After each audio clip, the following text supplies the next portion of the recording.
Eu não consigo conceber alguém com 40, 50 anos sendo capaz de dar 15 matérias de qualquer assunto.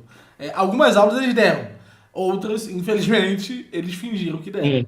Então, que eu queria perguntar para o senhor se o senhor realmente consegue ver essa questão como uma questão relevante. Porque Daniel, vou ser muito sincero, na UNB eu fiz administração, mas eu assistia muita aula de filosofia, na época eu era de esquerda, mas eu assistia muita aula de filosofia e eles geralmente falavam dos autores medievais com assim, com um certo ar. Sim. É, exatamente. Eles precisam cumprir aquilo. Isso é uma sensação que me deu assim. Não é que eles odiavam eles, não é que eles achavam que eles fossem maus, eles só achavam que era uma tecnicidade boba menor que eles precisavam cumprir. E eu realmente senti isso. Eu realmente senti que cada comentário, por exemplo, feito pelo professor em questão sobre Santo Anselmo era um favor que ele estava fazendo para mim. Entende? Uhum. Sim. Por que isso acontece, professor?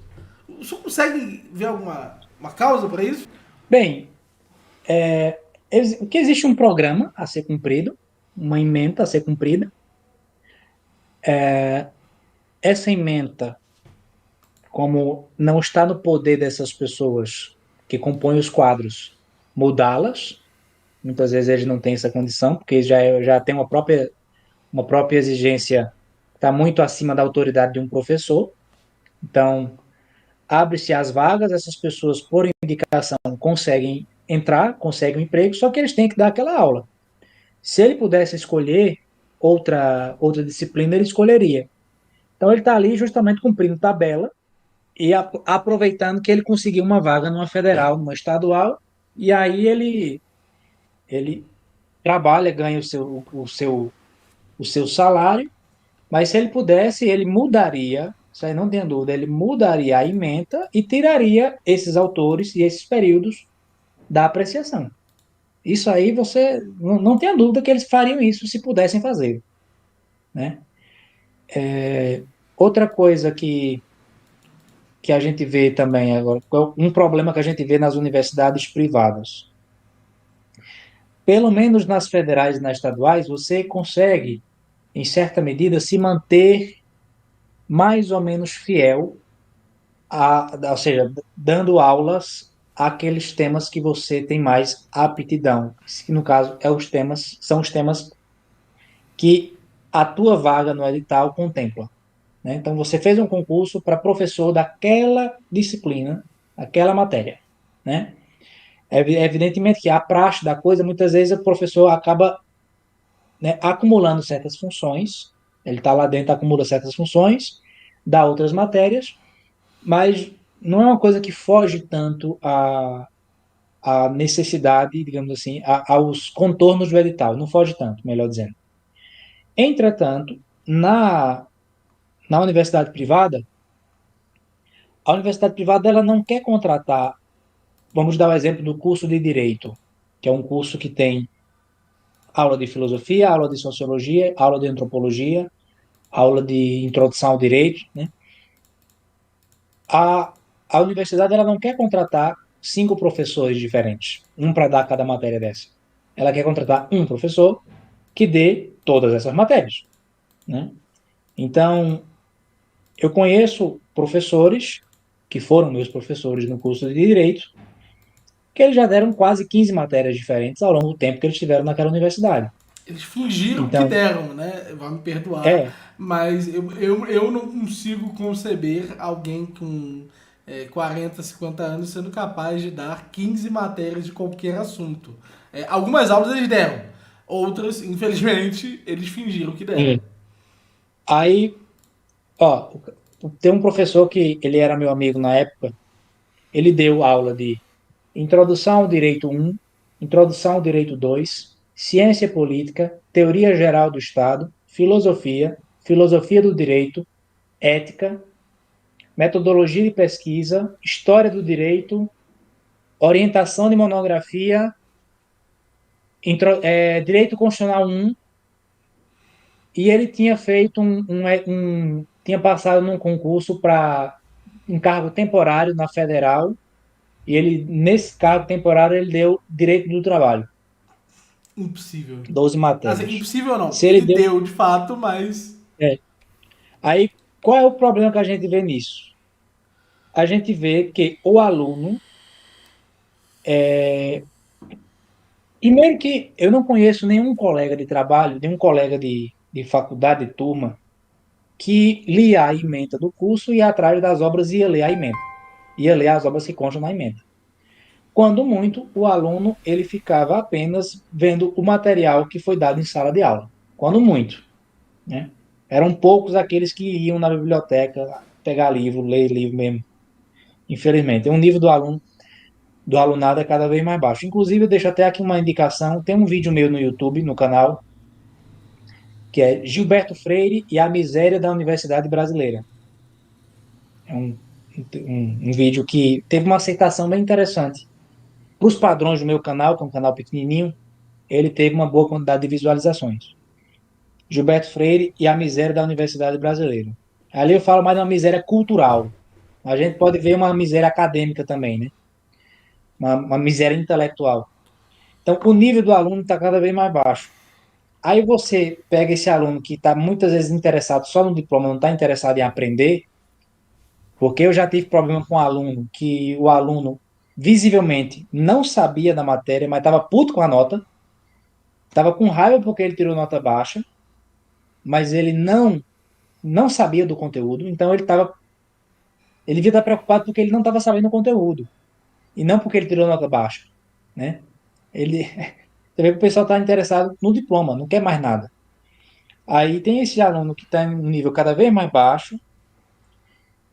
Aliado a isso, a gente tem um professor que ele não é apto para dar aquela matéria, está dando aquela matéria para cumprir tabela, né? Para quebrar galho. É um professor que, se for um professor compromissado e apaixonado pelo seu ofício, ele vai estudar em casa para me preparar a aula, né? Se for um professor, de fato, um professor sério. Mas o cara, para dar 1 hora de aula, ele estuda o quê? Quantas horas? No mínimo 4 horas para dar 1 hora de aula. Se ele tem um estudo de qualidade. E também dependendo do assunto, para você dar 1 hora de aula. Imagina você vai dar 1 hora de aula sobre São Tomás de Aquino. Meu amigo, quantas horas você vai estudar para montar 1 hora de aula? Muitas. Meu amigo, Quanto é mais sistemático é o autor, mais você tem que isso. estudá-lo. Mas você tem que estudar. E também quanto mais complexo for o tema. Para você dar 1 hora de aula de São Tomás de Aquino, meu amigo, você rala para estudar, para dar essa aula, né? Então, na universidade, esqueça isso, você não vai encontrar. Porque o que acontece com o professor na universidade privada é que ele vira um auleiro. E ele virando um auleiro, sei lá, você sabe a quantidade absurda de matérias que ele vai dando ao longo do tempo. Porque, por exemplo, eu não sou professor de sociologia, mas eu tenho noções de sociologia. Se você me coloca para dar aula de sociologia no primeiro ano, eu vou ter mais dificuldade. Mas no segundo ano, eu continuo com aquela mesma matéria, eu já vou ter mais facilidade. No terceiro ano, eu vou aumentando meu conhecimento da matéria, consequentemente, eu vou melhorando a qualidade da minha aula. Então, com o passar do tempo, eu tenho muito mais desenvoltura naquela matéria, tenho muito mais propriedade para falar, tenho muito mais facilidade para preparar a aula, e, inclusive, eu tenho condições de fazer outros projetos da minha vida, porque eu não preciso mais me matar de estudar para dar aquelas aulas, porque eu já estou há quantos anos trabalhando com aquilo, né? Então, eu posso produzir, se eu quiser produzir alguma coisa. Só que a cada 6 meses o professor muda a grade dele, ele se ferra feio, né? Vira um auleiro, fica dando aulas super superficiais, né? Não profundas, superficiais, aulas feitas nas coxas, e o aluno, que já não é tão interessado, tem um conteúdo cada vez mais superficial e cada vez mais assim de segunda mão, aí você vê o nível, né, do, Mas eu do, julguei do errado, ambiente então. Eu universitário. pensei que era um preconceito com os pensadores medievais. Eu pensei que era um...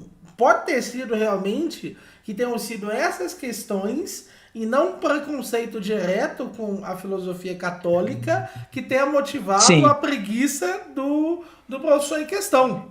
Os dois são mas escolhidos. também pode ter sido isso, porque você estava na UNB. Sim. E na UNB é uma faculdade pública, tem um edital para o cara entrar, né? Então, aquele cara que entrou para dar aula de medieval, muito provavelmente ele fez um concurso para aquela disciplina, Não, para não, aquela era matéria, substituto. O professor que me deu aula era era substituto, eu substituto, tenho certeza. era Era substituto. substituto. Então, provavelmente ele estava ali cumprindo tabela.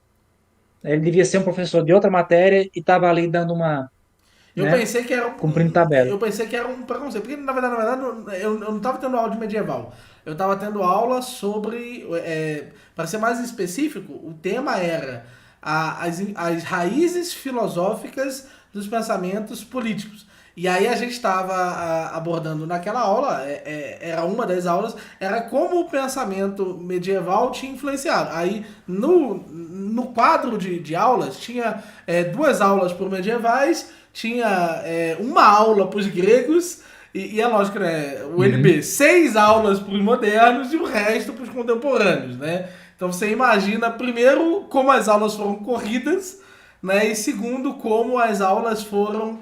é, Como eu posso pôr isso? As aulas foram de diferentes níveis Difícil. de entusiasmo do professor em É. cada um dos casos. Né? Então, havia um entusiasmo específico do professor no que tangia a abordar, por exemplo, ele abordou de forma apaixonada o Kant, né? E abordou de forma displicente o, o Santo Anselmo. Passou assim, a gente passou pelo Santo Anselmo em 4 minutos. Foi isso que teve direito na Falou do, aula. falou do argumento ontológico só. Isso. E a implicação do argumento ontológico Uhum.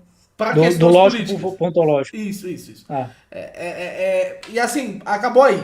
Né? Aquino teve 15 minutos, né? E assim, aparentemente ele conhecia mais o Agostinho, ele se dedicou um pouquinho mais ao Agostinho. Mas foi basicamente 50 minutos de pouquíssima coisa, né? E aí os outros 50 minutos a gente foi discutir o texto em questão, porque lá na UNB realmente é uma vantagem. Você não assistir a aula sem discutir o texto. Então, o texto da aula compõe, de alguma forma, a aula seguinte e uma parte significativa da aula é responsável só para você responder o texto. E aí você faz um trabalho ou alguma coisa específica em cima, ao vivo, em cima do texto. Né? Então isso fazia você ter pelo menos que cumprir não a ementa total, a ementa total era muito maior, mas pelo menos a ementa básica. Porque você tinha lá que uhum. interagir de alguma forma com o texto escrito. Né? Mas eu fiquei em mente isso sempre que. Primeiro que o preconceito já estava dado pela forma como o pensamento medieval foi organizado, né? Porque eram muito mais anos de história e muito menos tempo de aulas, né? E